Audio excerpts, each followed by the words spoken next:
This is a Brooklyn-bound 2 train. The next stop is Wall Street. Stand clear of the closing doors, please. Welcome back. This is Not Your Advisor with NYU Grad. On Tuesday, November 5th, the U.S. Elections Day is here. Wall Street was higher for the session. Let's jump right into today's session. I do have a lot to cover, but let's start at the top. I'm recording this at 3:40 New York time, so there's 20 minutes to go. I don't suspect too much change into the last 20 minutes. We've just been simply trading sideways here, but let's take a look at today's complexion. We had 270 new highs on the NYSE versus 167 new lows.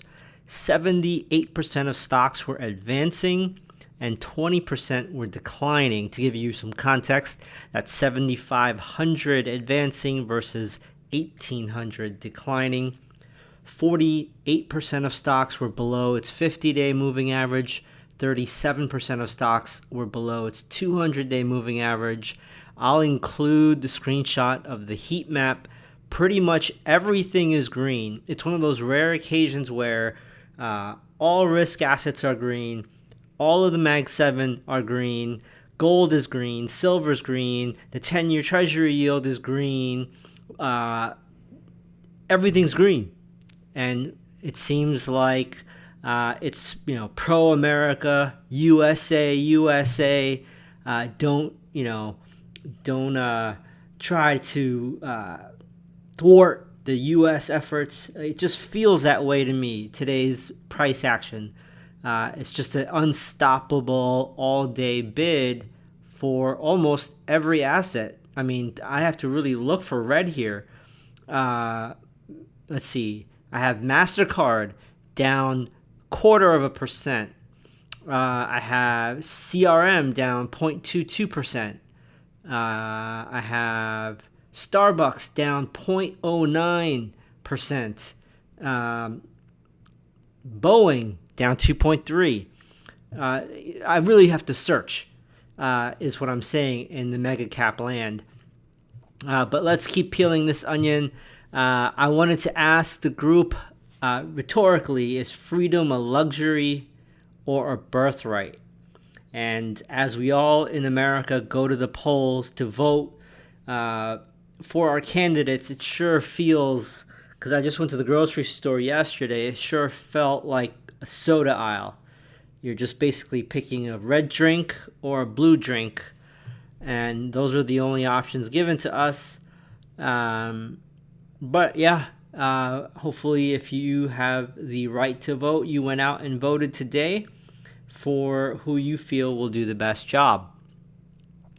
Speaking of the government, I wanted to ask this. You can leave it in the comments.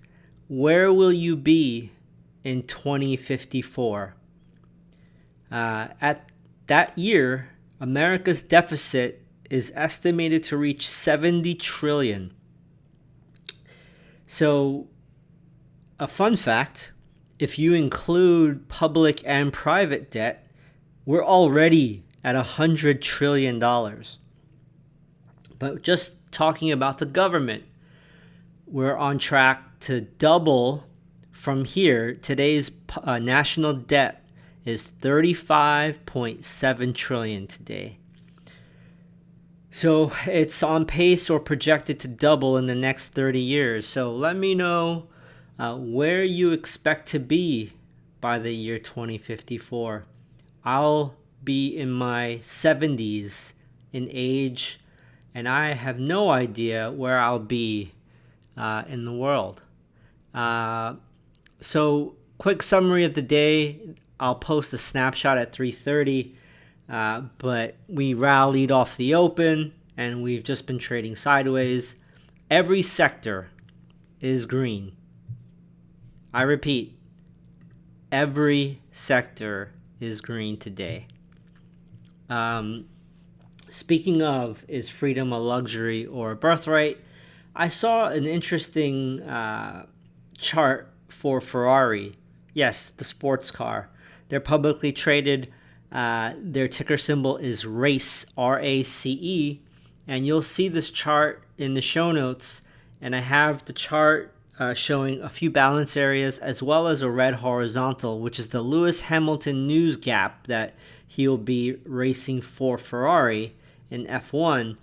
But take a look at what it's doing today. It was down over 7% on earnings, and I'll include some of those headlines. But apparently their stock is sliding after beating because China deliveries are hitting some headwinds here, with China being in a semi-bear market right now.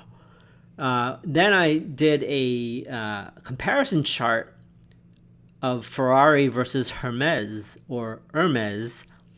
and I thought it was very interesting. Since 2015, Ferrari has outperformed Hermes. However, Hermes has been around for much longer, obviously. But if you take a look at their RMS stock that's traded on the Paris Euro Exchange, from the outset of trading in 1993 to today, Hermes is up 51,465%. So, yes, from inception, Hermes has done unbelievable. But since 2015, Ferrari has beat it just by a hair. I thought that was interesting. Let's see if Ferrari breaks below this 200-day moving average. What else kind of stuck out to me today? Let's see. That was really about it, to be quite honest with you. So without further delay, let's go through what was strong, what was weak across the S&P 500 and the NASDAQ. So in the S&P, these are all percentages.